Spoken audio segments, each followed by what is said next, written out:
Hey, are you an adult EFL learner? Do you sometimes want to say, hell yeah, let's study some English? If so, you are in the right place. I am Mr. Don. This is EF'nL. Hell yeah, where we do not shy away from controversial topics or vocabulary. In this week's episode 8, we have for you a classic movie filled with mayhem, car chase and crash scenes. We have, as always, lots of great vocabulary for you to learn and a book you might want to read.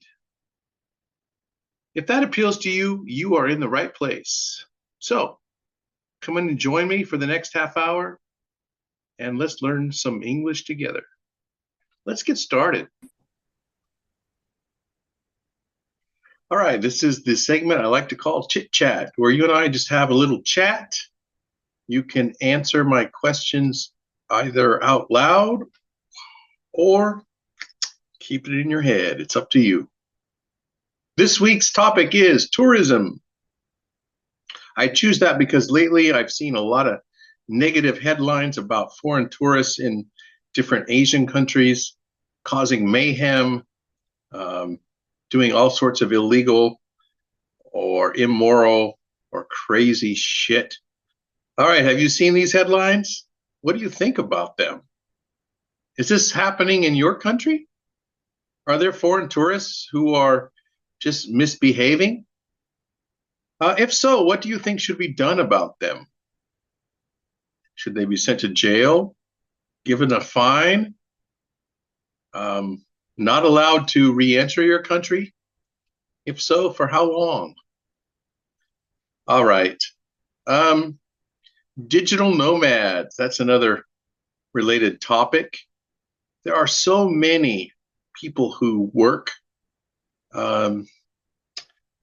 online, and they want to live in cheap countries, a lot of which have a nice beach. So I get it. Do you think countries should have digital nomad visas? Some have, some do, some used to have, and now they've gotten rid of them. What do you think about digital nomads in general? Are they a positive thing for the local economy? Should they be allowed to just hang out in a country that isn't their own? Or, I don't know, do you favor a stricter policy towards those sorts of remote workers and digital nomads? What do you think of tourism in general?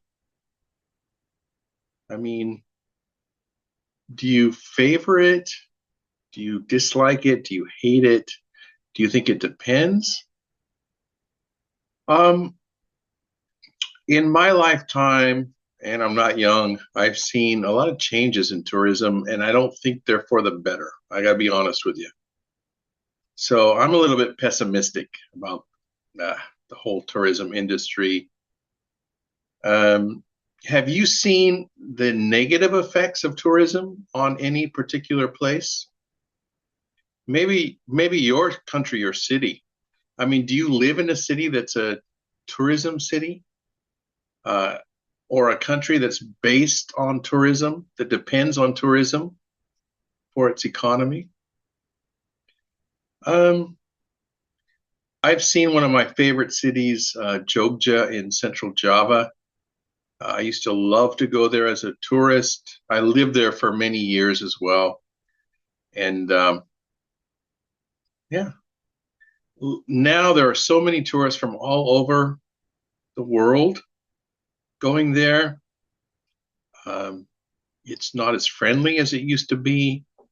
There are a lot of brand new big hotels, fancy hotels but the former charm of the place has largely disappeared. Have you experienced something similar? Are there any places that you used to like to go as a tourist, but because of so many tourists, you don't go there anymore? Um, how does a community actually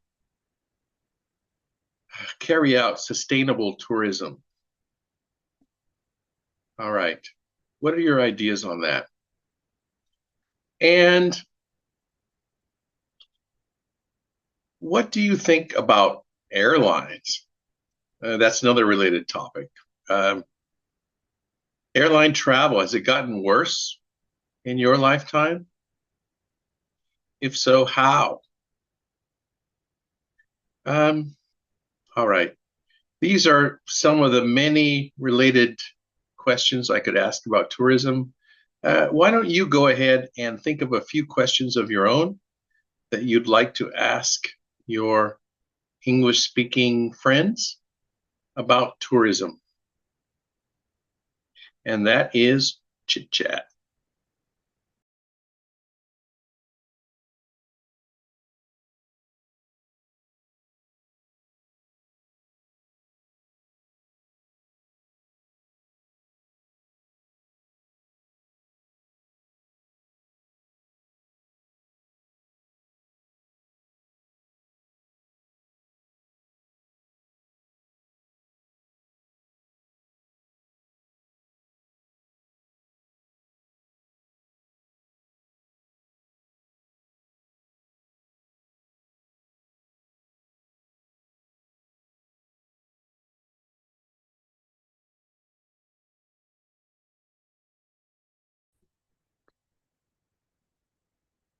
All right, this week's freaking fun phrase is see the light.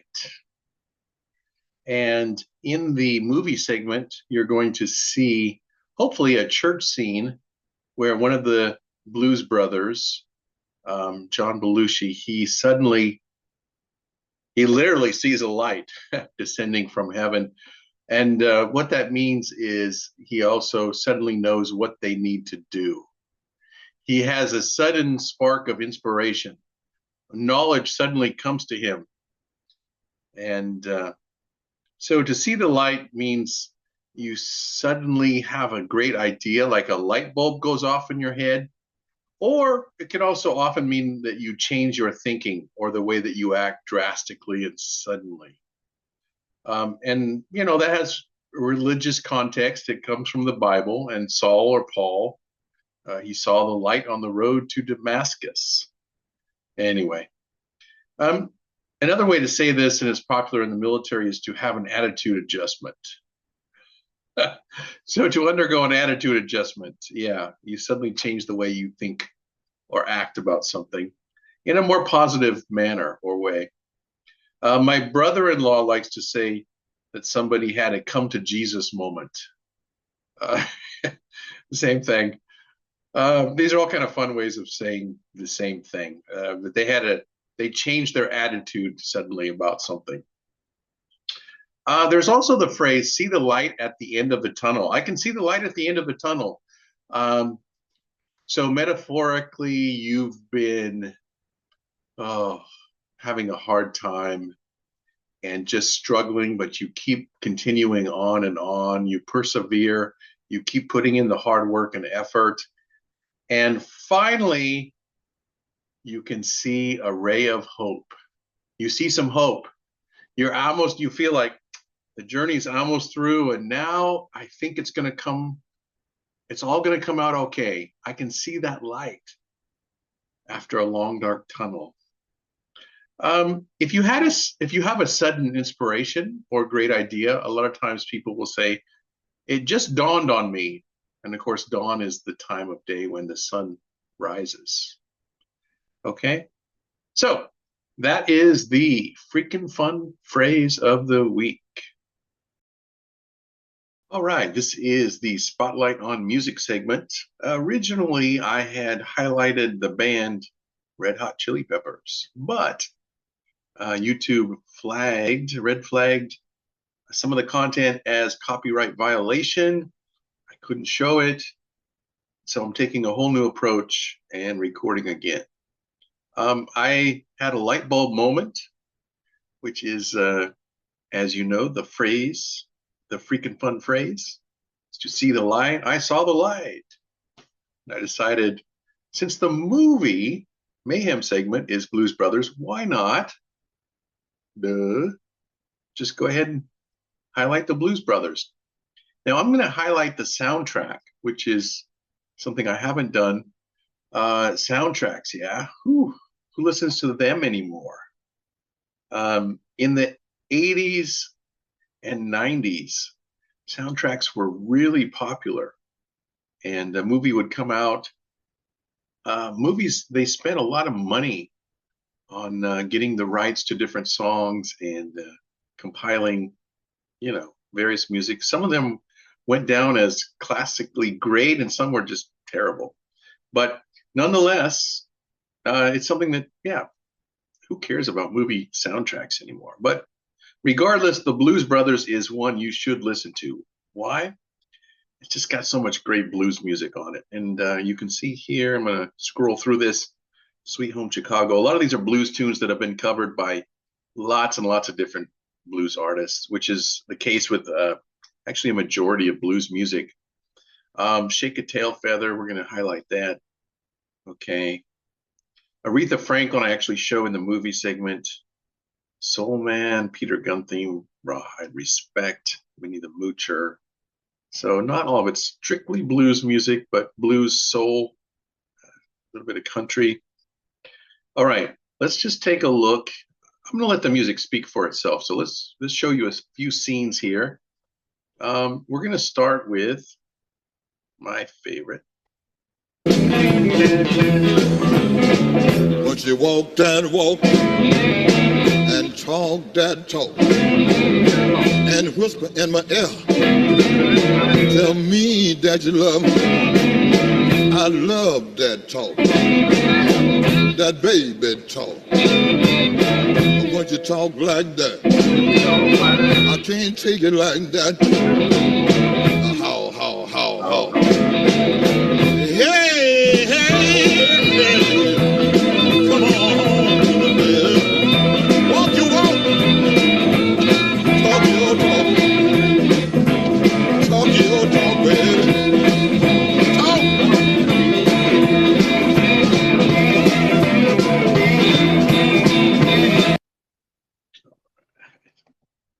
Okay, John Lee Hooker, Boom, Boom, Boom, Boom. And the next one I want to show you is Cab Calloway, something a little bit older. This goes back a ways.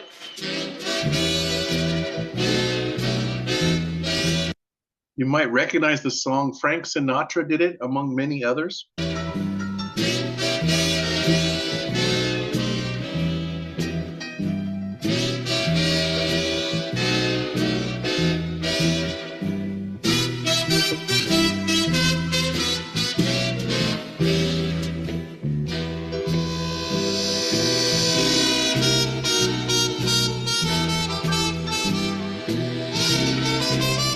Hey folks, here's a story about Minnie the Moocher.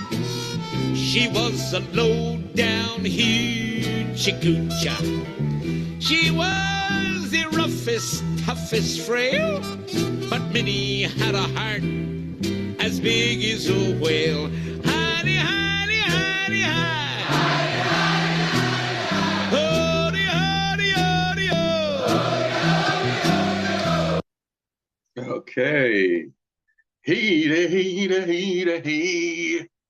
And that is a karaoke favorite for obvious reasons, crowd participation. All right.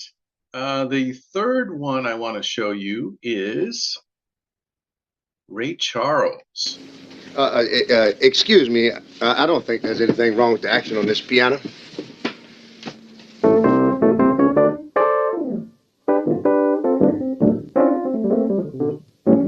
Well, I heard about the fella you've been been dancing with all over the neighborhood.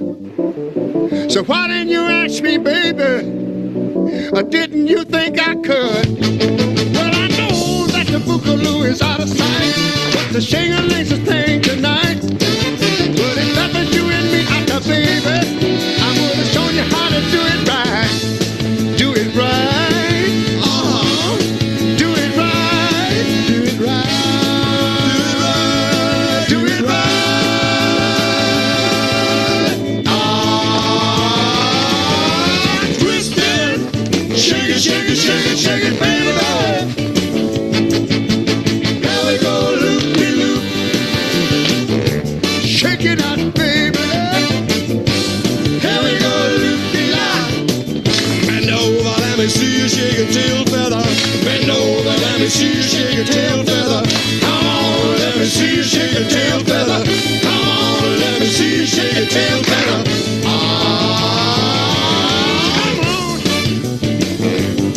Come on, baby.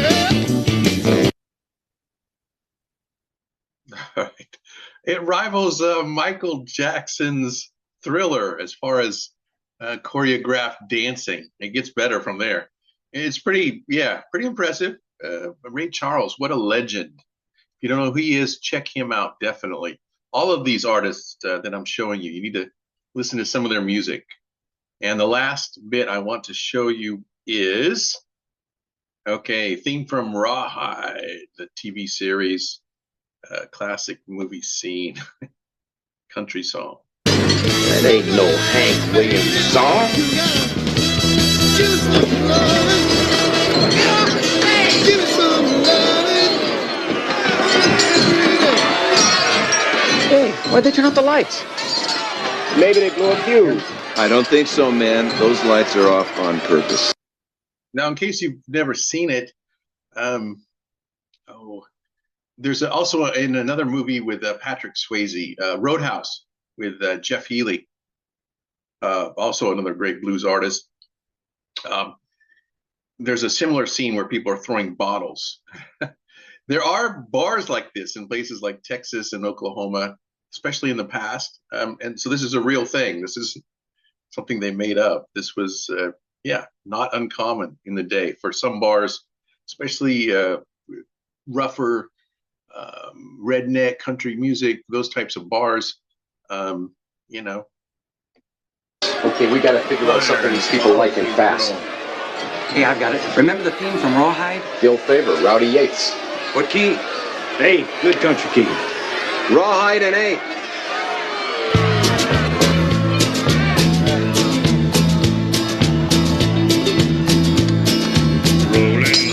Rolling, though the streams are swollen, keep them doggies rolling, rawhide.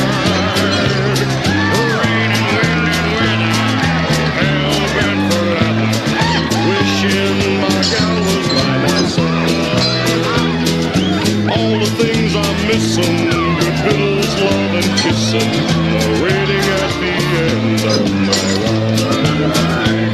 Move along, Hit 'em up. hit 'em up. Move 'em on. Move along, Hit 'em up. rawhide.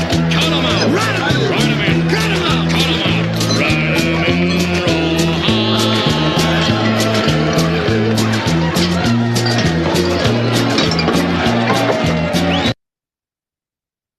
All right. You get the point. Listen to the entire soundtrack. Lots of great tunes on it. And that is the Spotlight on Music.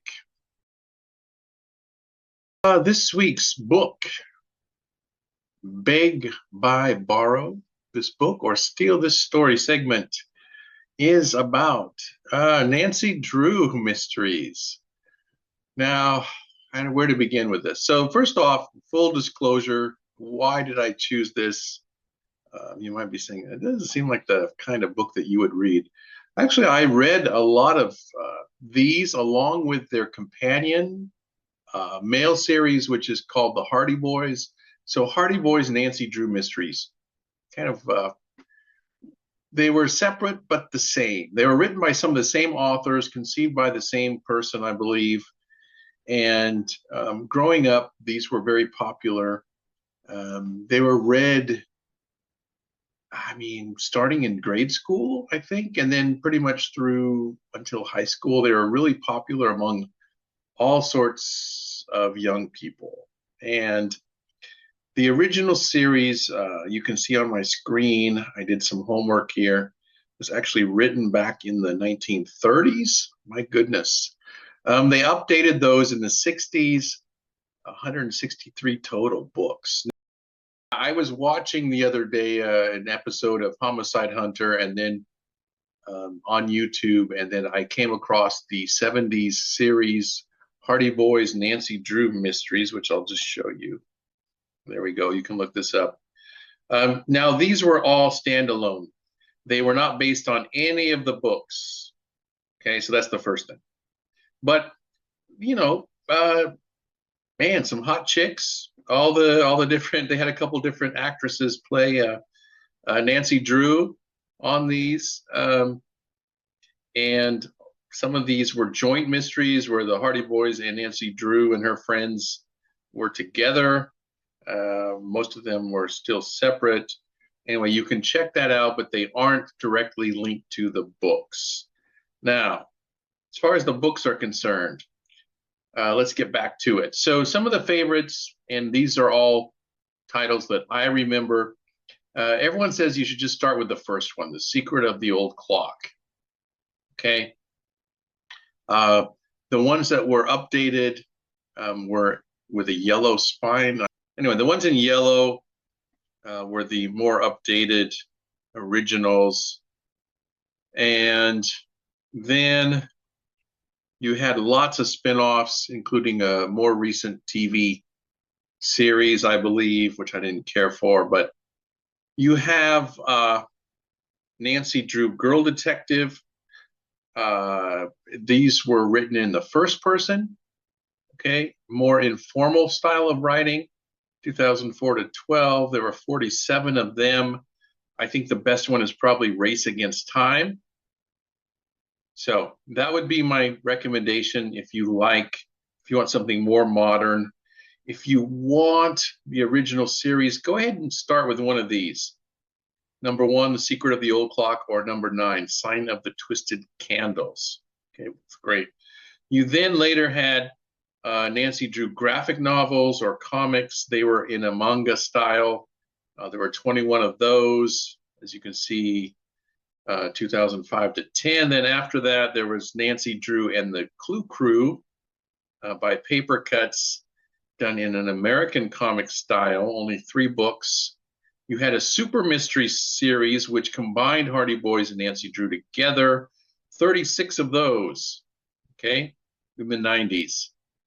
And then finally, you had a couple of other Nancy Drew and Hardy Boys comics more recently. Great thing about these, and one of the reasons I chose this for the book segment, is that these are written for young adults. And so the English is simpler. It's easier to read. The vocabulary, is not as difficult. It's meant for native English speakers who, are still in school. And so whether you are an adult EFL learner whose English is not at a really high advanced level, or if you have kids, some of your kids might be studying English and, in junior high school, middle school, when they would really, I think, love this series as well. So that's why I chose that. All right, that is the book segment for this week. Nancy Drew.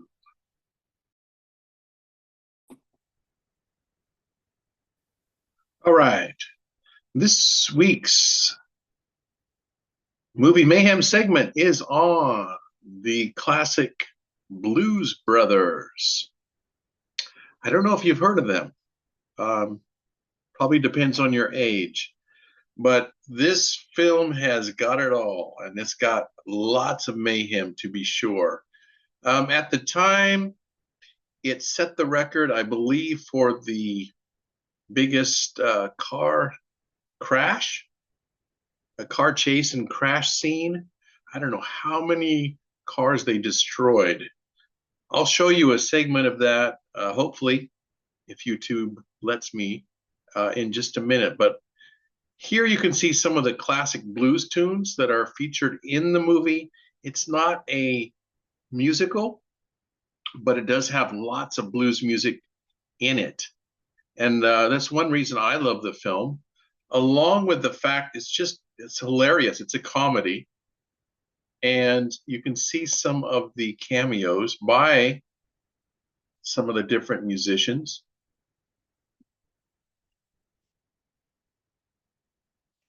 Okay, Aretha, James Brown, Ray Charles plays the music shop owner, Cab Calloway, John Lee Hooker, a great scene on Chicago Street where he's playing as a street musician, his classic song, a boom, boom, boom, boom, a how, how, how, how, hey!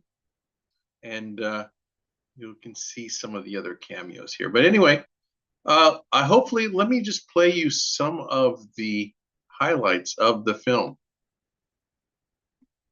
Let's start with the car crash.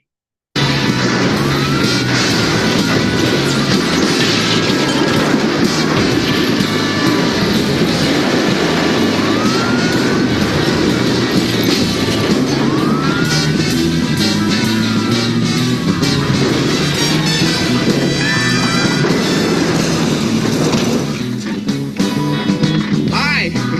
Want to hand me the mic? Thanks a lot. Hi, this is Car. Famous actor John Candy. What number are we? 55. Car 55. We're in a truck.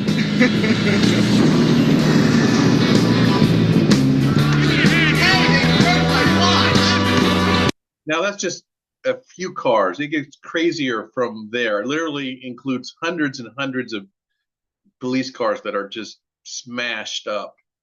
All right. Signal 1079er still engaged. Vehicle traveling southbound approaching Chicago city limits. Commander advises will contact Chicago precincts for local intercept. Maintain pursuit.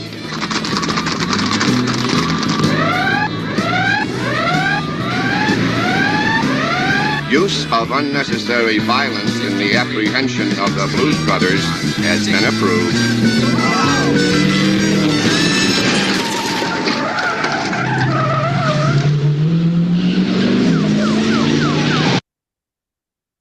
All right, I'm gonna stop it there. All right, let's show another couple scenes, hopefully. This is Aretha Franklin, her famous song, holy Respect. thing. You see, we're on a mission from God. Don't you blaspheme in here. Don't you blaspheme in here. Now, this is my man. This is my restaurant. You two are going to just walk right out that door without your dry white toast, without your 4 fried chickens, and without Mad Guitar Murphy. Now, you listen to me. I love you, but I'm the man and you're the woman, and I'll make the decisions concerning my life. You better think about what you're saying. You better think about the consequences of your actions. Oh, shut up, woman. You better think about what you're trying to do to me. Yeah, think. Let your mind go, let yourself be free. Let's go back, let's go in back way. I didn't even know you couldn't have been too much more than 10. I ain't no psychiatrist, I ain't no doctor with degrees. It don't take too much IQ to see what you're doing to me. You better think about what you're trying to do to me. I don't think. Let your mind go, let yourself be free. Oh, freedom.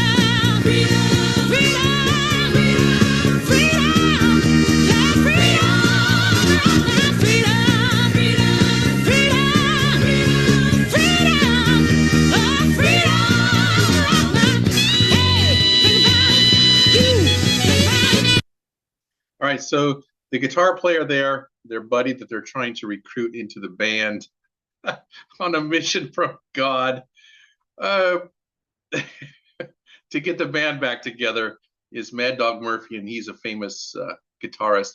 And then you've also got Donald Duck. Dunn, is it? The saxophonist, he's also a famous musician. All right. Man, Aretha's voice is so good. Let's just look at one more iconic scene. Again, these are only a few. There are so many funny scenes in this movie, and this is one classic where what kind of music we got both kinds of country. All right, let me just play it. Hey, Bob, this is the band. All right. What kind of music do you usually have here? Oh, we got both kinds. We got country and western. Jake, are you sure this is the place? Yeah, sure. This is the place. All right, we got both kinds, country and western. What a great quote. Okay, please check this movie out. It's got it all. There was a remake done. Sorry, not a remake. A part 2, Blues Brothers 2000, which you can also find on YouTube. Again, it had a lot of cameo appearances by great blues artists, some more modern ones, and yeah, that was also a really good movie. It wasn't as good as the original, so check out the original first. And that is the Movie Mayhem segment.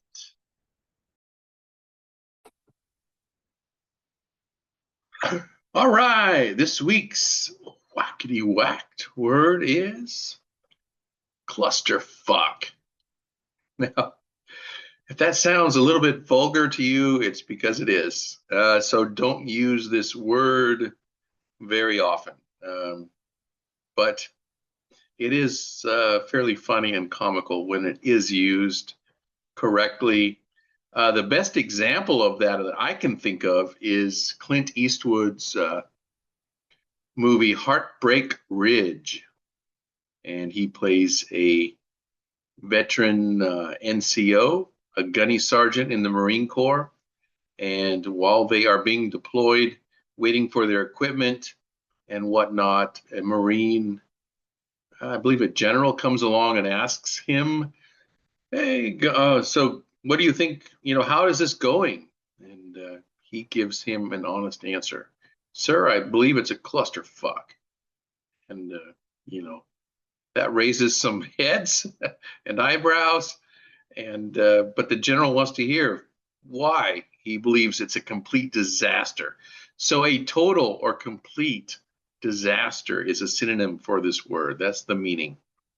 It's when people are sitting around at a conference, at an event, a military deployment, a workshop, whatever, and a lot of times they might be waiting for things to happen and they're not. Things are definitely not moving along the way they should or the way that they were planned to. That is a clusterfuck. So some synonyms for that are shit show. This is a complete shit show. Circle jerk is another one. Sorry, these all make me laugh whenever I hear someone say them. And yeah, not a pretty picture, okay? Bunch of people sitting around, I'm not even going to say it, jerking each other. Well, I am. So jerking each other off, whatever. It's terrible. It's a disaster. It's a screw up. It's a fuck up. In British English, I guess they would probably just say this is a complete cock up. My Brit friends can tell me if I'm wrong on that. Finally, there's a less vulgar version that used to be popular when I was younger and in America, and I don't think I've ever heard it since. It's fallen out of use, but we used to say this is a complete goat rope. That comes from rodeo days where the adults were, throwing ropes, riding horses and throwing ropes around cattle, steers, but the kids had an event where they let the goats loose and the kids would rope them. It's amateur hour, okay? So complete disaster, complete amateur hour. Everything is going wrong. Nothing is going the way that it should. That is a clusterfuck.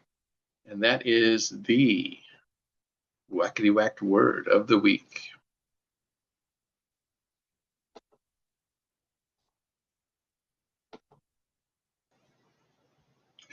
All right, that does it for this week's episode of EF'nL. Hell yeah! I hope you enjoyed my little show. And if you did, I hope to see you next week.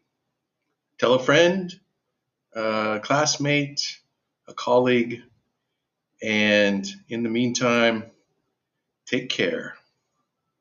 All right, peace out.